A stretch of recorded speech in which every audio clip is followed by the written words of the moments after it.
अभिनेत्री शेफाली जरीवाला हिच्या मृत्यूचं नेमकं कारण अजूनही पोलिसांकडून अधिकृतरित्या जाहीर करण्यात आलेलं नाही।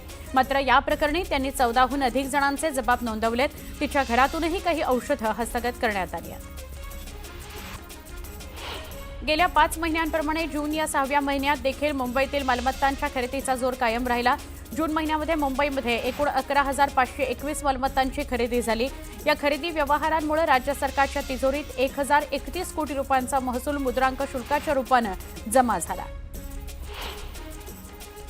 राज्यभरात शालेय बस मालवाहतूक संघटनांनी ई-चलन प्रणालीमार्फत होणाऱ्या अन्यायकारक दंडासह विविध मागण्यांकरता सगळ्या संघटनांनी एकत्र येत संप पुकारणार असल्याचं संघटनांच्या प्रतिनिधींनी सांगितलं।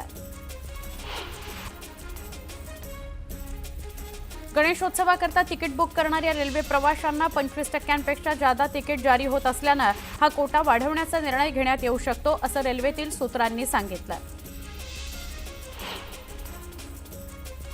अहमदाबादमधील एअर इंडिया फ्लाइट AI-171 या भीषण विमान अपघातामागे बोईंग 787 ड्रीम लाइनर विमानातील संगणकीय बिघाड कारणीभूत असू शकतो असा धक्कादायक दावा अमेरिकेतील विमानतज्ञ आणि माजी वाहतूक निरीक्षक मेरी स्कियावो यांनी केला आहे। विद्यार्थ्यांच्या सुरक्षिततेकरता मुंबईतील महापालिका शाळांमध्ये सीसीटीव्ही बसवण्याचं काम हाती घेण्यात आलं आहे। यामध्ये शहर विभागातील 130 पालिका शाळांमध्ये ही यंत्रणा बसवण्यात आली असून पश्चिम उपनगरातील पालिका शाळा मात्र अजूनही सीसीटीव्ही विना आहेत। फेरीवाल्यांमुळे मुंबईत आधीच चालायला फुटपाथ उपलब्ध नसताना आता पालिका स्वतःच पदपथ धोरणाची पायमल्ली करत असल्याचं समोर आलंय। कुलाबा परिसरातील लायन गेट समोर पालिकेकडून फुटपाथवरच सार्वजनिक शौचालय उभारण्यात येत असून त्याला नागरिकांनी तीव्र विरोध केला आहे। पावसाळा सुरू होताच डेंग्यू आणि मलेरियासारख्या आजारांचा धोका वाढतो। मात्र नवी मुंबई महानगरपालिकेने यंदा वेळीच तयारी केल्याने परिस्थिती नियंत्रणात असल्याचा दावा आरोग्य विभागाने केला आहे। मुंबई विद्यापीठाशी संलग्नित महाविद्यालय, स्वायत्त महाविद्यालय आणि मान्यताप्राप्त शिक्षण संस्थांमध्ये शैक्षणिक वर्षातील प्रथम वर्ष पदवी अभ्यासक्रमाच्या प्रवेश प्रक्रियेकरता मुदतवाढ देण्यात आली आहे। विद्यार्थ्यांना आता 10 जुलैपर्यंत अर्ज करता येणार आहेत। वाशी तालुक्यातील बावीमध्ये धाराशिव शेतकऱ्यांच्या नावाची बनावट कागदपत्र तयार करून पवनचक्की कंपनीनं जमीन अधिग्रहित केल्याचा धक्कादायक प्रकार घडलाय। या संदर्भात शेतकऱ्यांनी कंपनीच्या अधिकाऱ्यांवर गंभीर आरोप केले असून या प्रकरणामध्ये न्याय मिळावा याकरता पोलीस स्टेशनमध्ये तक्रार दाखल करण्यात आली आहे। अकोला जिल्ह्यातील सावरा इथल्या भारतीय सैन्य दलामध्ये कर्तव्य बजावत असलेले जवान हरिविजय रमेश जवनजाळ यांचं 28 जूनला निधन झालं। त्यांच्या पार्थिवावर अंत्यसंस्कार करण्यात येणार असून त्यांच्या मृत्यूचं कारण अद्याप समोर आलेलं नाही। सैन्य दलातील जवानाच्या निधनामुळे गावात शोककळा पसरली आहे। लोणावळ्यामध्ये एका भरधाव कारनं रस्त्याच्या कडेला कट्ट्यावर बसलेल्या दोघांना जोरात धडक दिली। हिट अँड रनमुळे एका तरुण मुलाला आपला जीव गमवावा लागला तर दुसऱ्याची प्रकृती गंभीर आहे। स्थानिकांनी अपघातग्रस्त कार रागाच्या भरात पेटवून दिली। आगीत गाडी जळून खाक झाली। या प्रकरणी लोणावळा शहर पोलीस ठाण्यात गुन्हा दाखल करण्यात आलेला आहे। जळगाव जिल्ह्यातील रावेर तालुक्यामध्ये वादळी वाऱ्यासह झालेल्या पावसामुळे केळी आणि अन्य पिकांचं मोठं नुकसान झालं। दरम्यान नुकसानग्रस्त भागाची आमदार अमोल जावळे यांनी पाहणी केली। तातडीनं पंचनामे करण्याच्या सूचना प्रशासनाला दिल्या गेल्या। आता बुलेटिनमध्ये आपल्याला एक मोठी बातमी बघायची आहे। राज्यभरात शालेय बस मालवाहतूक संघटनांनी बेमुदत संपावर जाण्याचा निर्णय दिलेला आहे। ई-चलन प्रणालीमार्फत होणाऱ्या अन्यायकारक दंडासह विविध मागण्यांकरता सगळ्या संघटनांनी एकत्र येत संप पुकारलेला आहे। सगळ्या मालवाहतूकदार आजपासून संपावर आहेत तर शालेय बस वाहतूक संघटना 2 जुलैपासून संपावर आहेत। त्यामुळे सर्वसामान्य विद्यार्थ्यांसह नागरिकांना याचा फटका बसणार आहे।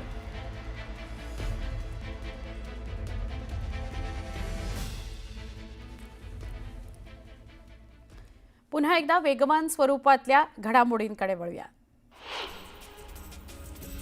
त्रिभाषा सक्तीबाबत राज्य सरकार कुणाच्याही दबावापुढे झुकणार नाही। राज्यभरातील विद्यार्थ्यांचं हित लक्षात घेऊन निर्णय घेईल असं ठाम प्रतिपादन मुख्यमंत्री देवेंद्र फडणवीस यांनी केलं। हिंदीला आमचा विरोध नसून तत्कालीन मुख्यमंत्री उद्धव ठाकरे यांनी हिंदी भाषा सक्तीची केली होती, ती आम्ही ऐच्छिक ठेवली असं देवेंद्र फडणवीस म्हणाले।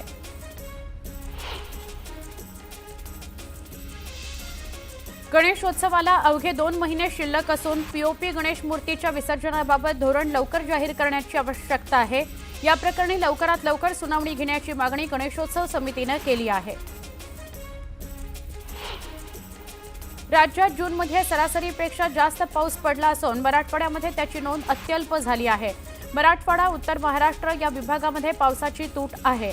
जून महिन्यामध्ये नाशिकमध्ये सर्वाधिक तर बीडमध्ये सर्वात कमी पाऊस पडला।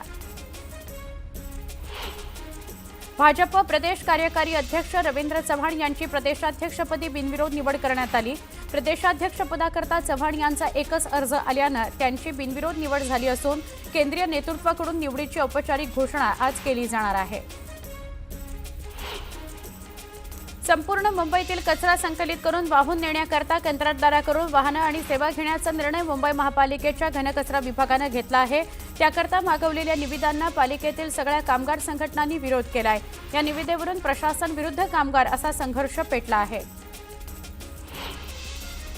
स्वारगेटच्या एसटी स्थानकामध्ये प्रवासी तरुणीवर बलात्कार प्रकरणातील आरोपी दत्तात्रय गाडे याचा जामीन अर्ज सत्र न्यायाधीश एएस गांधी यांनी फेटाळून लावला। दत्तात्रय गाडे सध्या येरवडा कारागृहामध्ये न्यायालयीन कोठडीमध्ये आहे। पुणे महापालिकेच्या वारजे जलशुद्धीकरण केंद्रातून चांदणी चौक टाकीकरता पाणीपुरवठा करणाऱ्या मुख्य जलवाहिनीच्या गळतीचं दुरुस्ती काम केलं जाणार आहे। या कामाकरता चांदणी चौक झोनमधील वारजे, बाणेर, बालेवाडी या परिसराचा पाणीपुरवठा आज बंद करण्यात आलाय। पुढील 4 ते 5 दिवस कोकण आणि घाट भागात मध्ये मुसळधार ते अतिमुसळधार पाऊस पडण्याचा अंदाज आहे, अशी माहिती हवामान तज्ज्ञांनी दिली। रायगड, रत्नागिरी, सिंधुदुर्गसह पुणे, सातारा आणि कोल्हापूर परिसरातील घाटमाथ्यावरील परिसरांना ऑरेंज अलर्ट जारी करण्यात आलेला आहे। पॅकेज ड्रिंकिंग वॉटर युनिटची 100% तपासणी करणं गरजेचं आहे।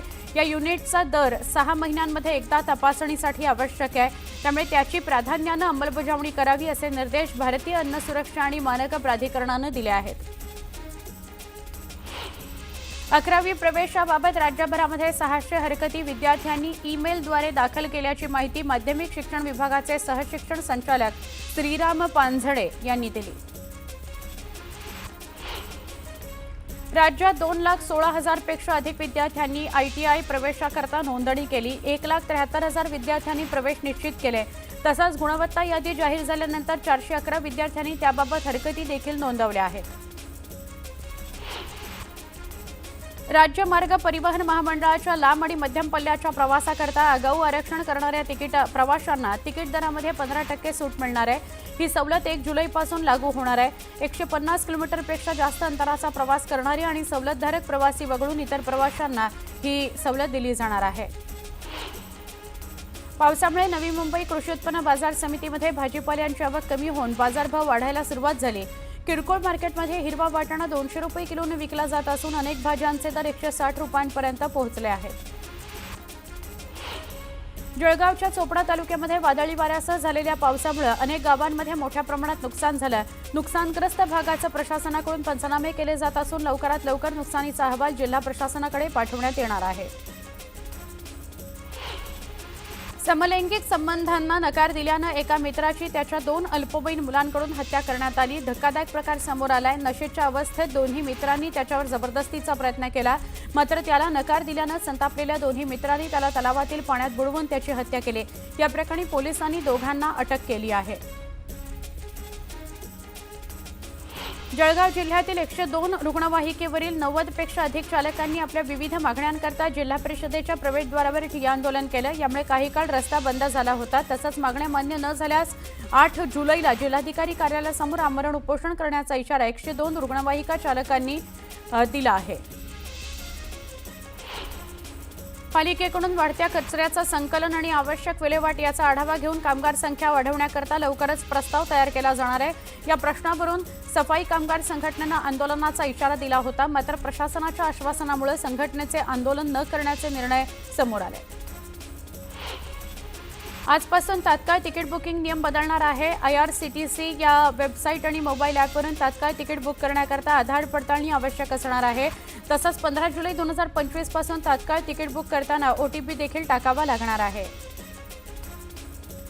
नवीन पॅन कार्ड काढायचं असेल तर आधार कार्ड असणं आवश्यक आहे. आतापर्यंत कोणतंही वैध ओळखपत्र आणि जन्म प्रमाणपत्र पुरेसं होतं, परंतु CBDTनं आजपासून आधार पडताळणी अनिवार्य केलेली आहे. त्याचा उद्देश बनावट पॅन कार्ड रोखणं आणि फसवणूक टाळणं असा आहे.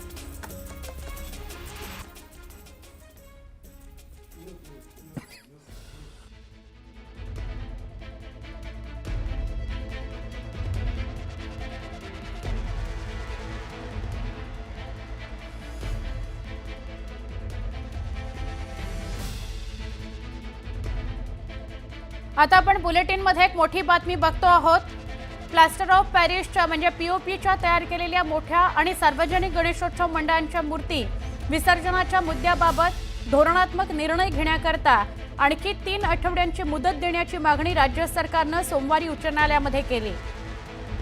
तथापि गणेशोत्सव ऑगस्ट अखेरीस असल्यानं सरकारच्या या धोरणाची आम्हालाही पडताळणी करावी लागेल असं स्पष्ट करून मोठ्या आणि सार्वजनिक मूर्तीच्या विसर्जनाबाबतचं धोरण 23 जुलैपर्यंत सादर करण्याचे आदेश न्यायालयानं सरकारला दिले आहेत.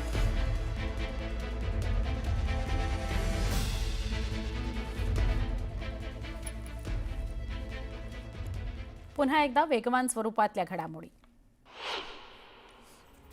आजपासून GSTR 3B फॉर्म एडिट करता येणार आहे. याशिवाय आता कोणताही करदाता 3 वर्षांनंतर गेल्या तारखेचा GST रिटर्न भरू शकणार आहे.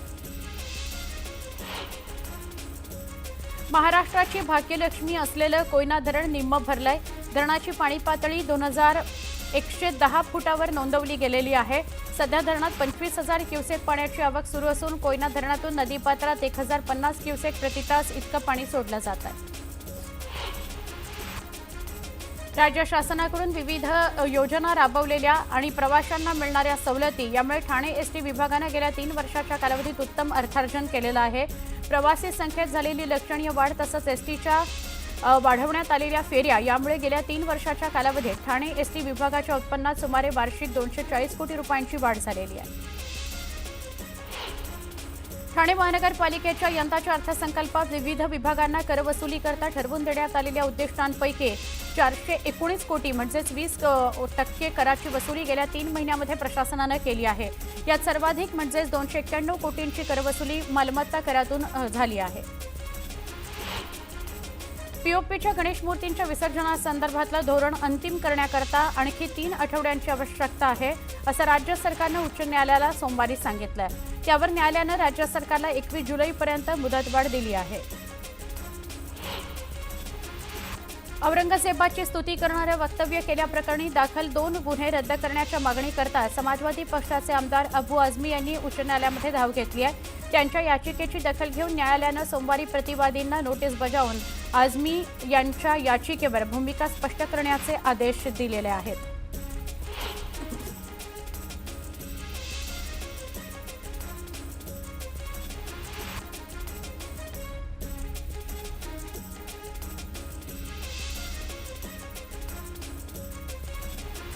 यंदाच्या प्रथम वर्ष अभियांत्रिकी आणि तंत्रज्ञान पदविका अभ्यासक्रमांची प्रवेश प्रक्रिया 20 मे पासून सुरू झाली. या प्रवेशाकरता ऑनलाईन अर्ज भरण्याची मुदत 26 जूनपर्यंत होती. आता त्याची मुदत वाढवण्यात आल्याची माहिती मिळते. नागपूर गोवा प्रस्तावित शक्तीपीठ महामार्गाविरोधात शक्तीपीठ महामार्ग विरोधी संघर्ष समितीच्या वतीनं आज शिरोली इथल्या पंचगंगा नदीच्या पुलावर पुणे बंगळुरू महामार्ग रोको आंदोलन करण्यात येणार आहे. आमदार सतेज पाटील आणि माजी खासदार राजू शेट्टी यांच्या नेतृत्वाखाली हे आंदोलन होणार आहे. म्हाडाच्या नाशिक मंडळाच्या 31 अनिवासी भूखंडांच्या विक्रीसाठीच्या ई-लिलावाकरता ऑनलाईन नोंदणी आणि अर्ज भरणा प्रक्रियेला म्हाडाचे उपाध्यक्ष संजीव जयस्वाल यांच्या हस्ते सुरुवात करण्यात आली. लिलावाचा निकाल 7 ऑगस्टला जाहीर करण्यात येणार आहे. अहमदाबाद विमान दुर्घटनेचे एअर इंडियाचे क्रू मेंबर दीपक पाठक यांचा मृत्यू झाला. त्यांच्या कुटुंबियांची रामदास आठवलेंनी सांत्वनपर भेट घेतली.